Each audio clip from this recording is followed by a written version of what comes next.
Good evening, students. Previous class, we learned types of fundamental rights, suspension of fundamental rights, character principles of state policy, difference between central and state relation. Today class, we are going to see fundamental duties. Already know our country India provide us so many different rights. We have the right to express our views and opinion. We have the right to live happy life. Now, all these are possible because of our country gives us so many rights. But with rights comes duties too. So you see, rights and duties both are complementary. And just like we enjoy certain rights from the country and we need to perform certain duties which are called fundamental duties. So the constitution has mentioned some fundamental duties which all citizens of this country. Today class we are going to discuss about fundamental duties. Now what are fundamental duties? The fundamental duties are moral and principles which tells us the way in which we should act to uphold the unity of our country. So fundamental rights is present in the part 4 of the constitution from 12 to 35 articles. Here fundamental duties is actually not present in the constitution. It was added later. So fundamental rights are there in the part 4 of the constitution and fundamental duties is present in the part 4A of the constitution. So fundamental rights part 4 of the constitution. Fundamental duties is in the part 4A of the constitution and also only one article 51A. It was so fundamental duties added 1976 by the 42nd Amendment Act. Fundamental duties only applicable to the citizen of India and not to foreigners of any other country. Now, there are 11 fundamental duties are there in the constitution. Now, let us see one by one. The first one is to abide by the constitution and respect its ideals and institutions, the national flag and the national anthem. So, nothing but you should respect the national flag and national anthem. Whenever you hear the national anthem, you always stand up abide to respect the national anthem. Similarly, when the national flag is hoisted, you should stand up abide to the saluted. So the next one is to cherish and follow the noble ideals which inspired the national struggle for freedom. So what are noble ideals? Ideals that inspired our struggle for freedom. So all the great leaders, they live by certain ideals and because of those ideals which are actually free. So we have to follow the noble ideals for freedom. Then third one is to uphold and protect the sovereignty, unity and integrity of India. You know, India is our country. And why is so special? Because it is a democratic country. We are all have equal rights. So we have to protect of our sovereignty, integrity and unity. The next one is, then fourth one is to define the country and render national service when called upon to do so. That is the fundamental duties that you should define your country. When your country is calling you to serve for the country, define you should go. That is the fundamental duties. The next one, to promote harmony and the spirit of common brotherhood among all the people of India, transcending religious, linguistics and regional or sectional diversities, which means all of us to all together like a family in this country.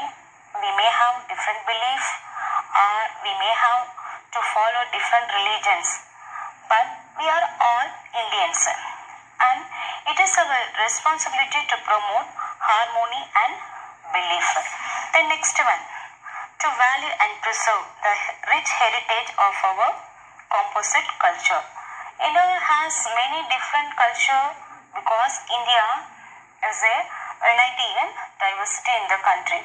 So it is the duty of citizen to preserve those culture what is present in the country. Then next one, to protect and improve the natural environment including forest, lakes, rivers and wildlife, and to have compassion for living creatures. Another important fundamental duties is wildlife and our environment are very important for all survival. So all these are part of our country. So it is our responsibility to preserve and protect them. Then next one is to develop scientific temper, humanism and the spirit of inquiry and reforms. Though now this again very important because only we have scientific temper and the urge to learn new things, we can actually grow. Otherwise, the nation will be stagnant for our growth. It is very important to develop. The next one is to safeguard public property and to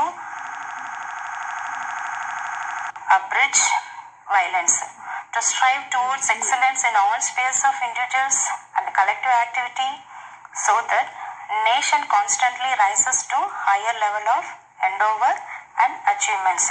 Then last one is to provide opportunity for education to the child or what between the age of 6 and 14 years. Already we know education is very important for anybody because education helps us to grow. So our constitution says that is duty of citizen or every parents to provide opportunity for education.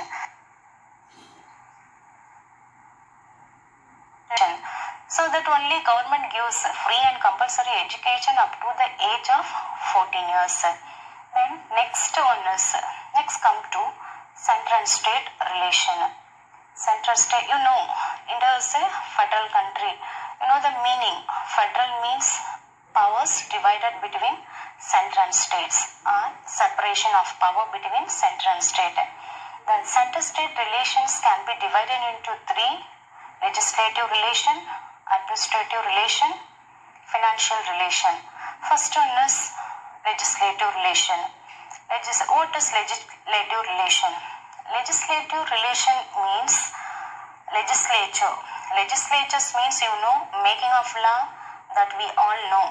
Before you are going to see legislative relation, what is territorial jurisdiction of the parliament, which means throughout the territory of the parliament can make law for the whole country or any part of the territory of India. The next one is what is state legislative assembly. The territorial jurisdiction means is up to the state. Is your state, for example, Tamil Nadu state legislatures can have power to make laws only within the boundaries, within the jurisdiction of Tamil Nadu.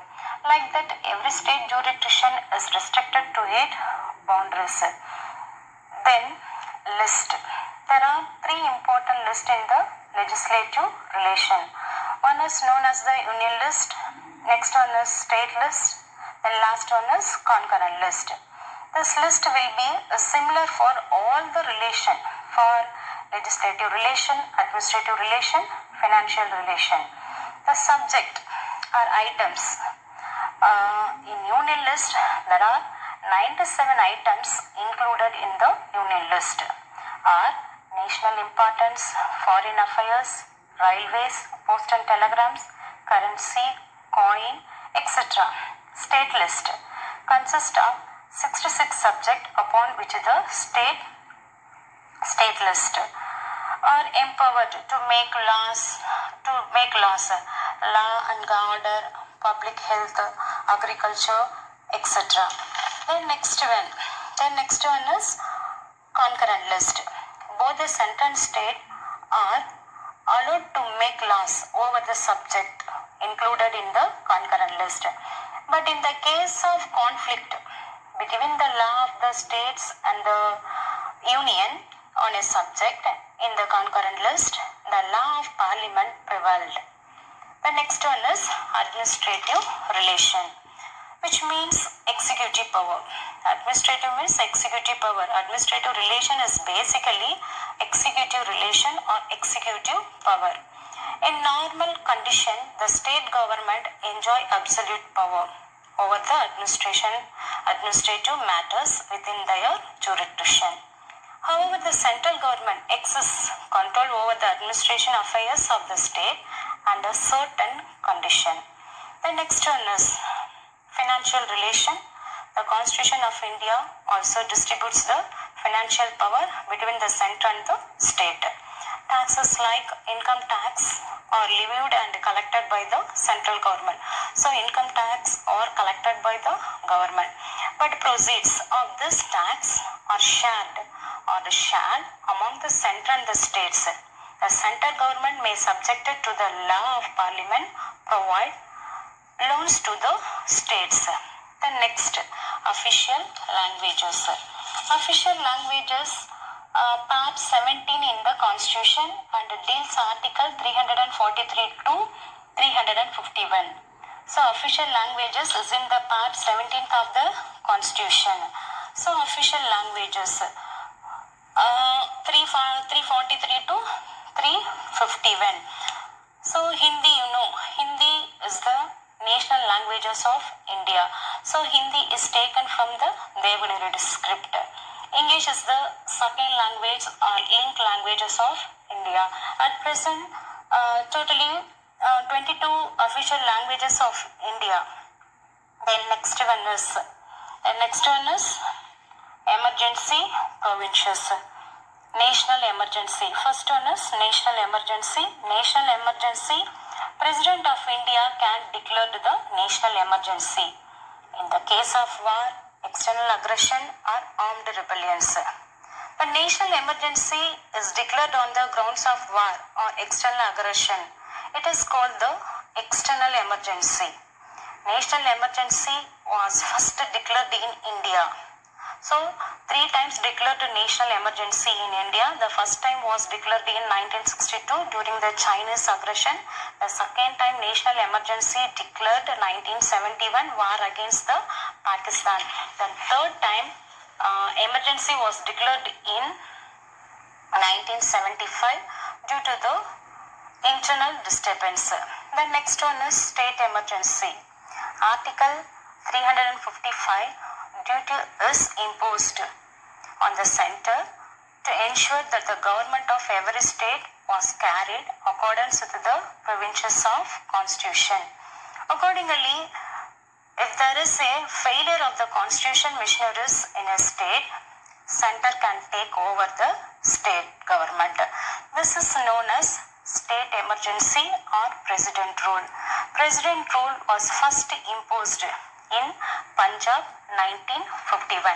Financial relations. The next one is financial relation under Article 360 of the Constitution.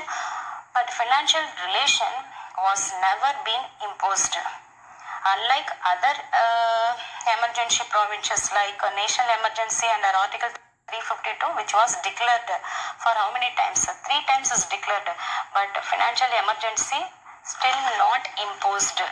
The financial position of India become worse to tackle such a situation if President of India can declare financial emergency. The next, we are going to see amendment of the Constitution.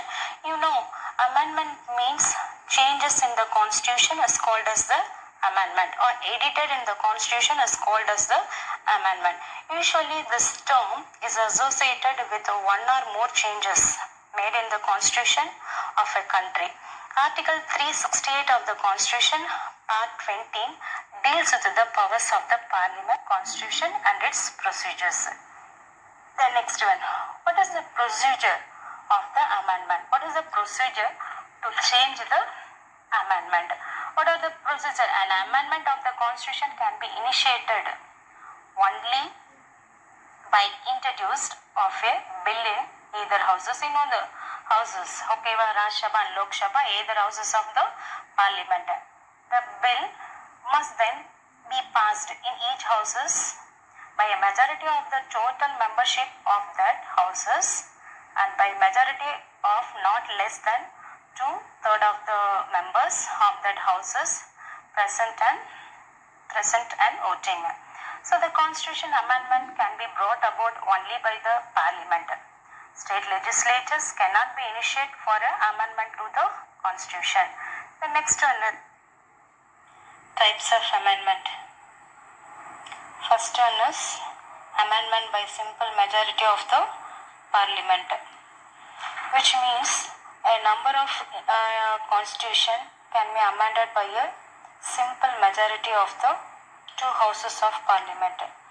These provisions include admission or establishment of new states, salaries and allowances of the member of parliament. The next one is amendment by special majority of the parliament, which means the majority of the provisions in the constitution need to be amended by a special majority of the parliament. That is, majority that is more than 50% of the total membership of each houses, and majority of 2/3 of the members of each houses present and voting. Then third one is amendment by special majority of the parliament and the ratification of half of the state legislature, which means those provisions of the constitution which are related to the federal structures of polity can be amended by a special majority of the parliament and also with the consent of half of the state legislature by a simple majority. Today class will learn fundamental duties, center-state relation, legislative relation, administrative relation, financial relation, official language, emergency provincials, national emergency, state emergency, financial emergency, amendment of the constitution, what are the procedures of changes in the constitution, then types of amendment. Next class we will see India's location, relief and drainage. I hope you all studied all three topics covered in previous class. You will be having weekly test, so you have to prepare well. Note on the today assignment, what are the classical languages of India? What is national emergency? List out the three heads of relation between the center and the state. Thank you, students.